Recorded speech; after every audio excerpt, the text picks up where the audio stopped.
Something during your outreach that was that made an impression, good, bad, or ugly, doesn't matter, just an impression. I did meet someone named Mike, and yeah, you never really know someone's story until you kind of talk to them. He has like 9 grandchildren. He has 8 children of his own, and yeah, I could see like he was going through like maybe a rough time, but he was always like so positive and cheerful. And his dog, like he takes really good care of the dog. There was actually one of the first people I reached out to. They're 2 friends, Mark and Josh, and they're just very, very kind people. Shook hands with them, and one of them, who I actually prayed over, his name is Josh. He told me he recently lost his father and his brother in the past year, and I asked if I can pray for him, and yeah, I was able to do that. He's very open and receptive. I think he was also just a little bit emotional too. What struck me was one fellow who had recently fallen down and broken his ankle, and he was in a lot of pain because he was standing on one leg.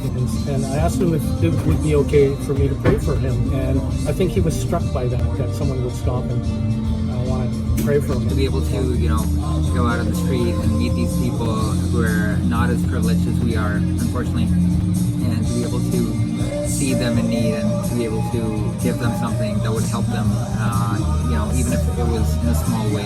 It was very, very nice to do that, and to be able to see people be happy after receiving the stuff that we gave them. Everyone's like really receptive to what we're doing and prayer as well. It's really nice to share the love of God. I just felt like giving to these people that really needs the goodies that we're giving them just helps me to understand, like, a lot of people just really like needs the help and just a genuine connection with people, and to be able to do that, I'm really grateful for this opportunity.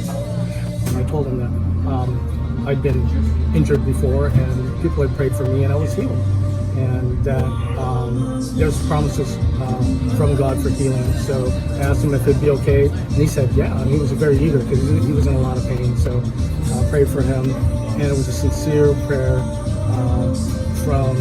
from me through the Holy Ghost to Jesus and God to heal this man. And you could see that he was visibly touched by it and moved to the brink of tears. Yeah, one group of people, one group of guys that I can tell like they're all friends, and yeah, they're all really receptive to what we have to share. They all had some kind of request to pray over, and one guy even knew like John G. Lake. Oh, no way! And like yeah, we're just discussing. Wow. If anyone used to pray for them, and, yeah.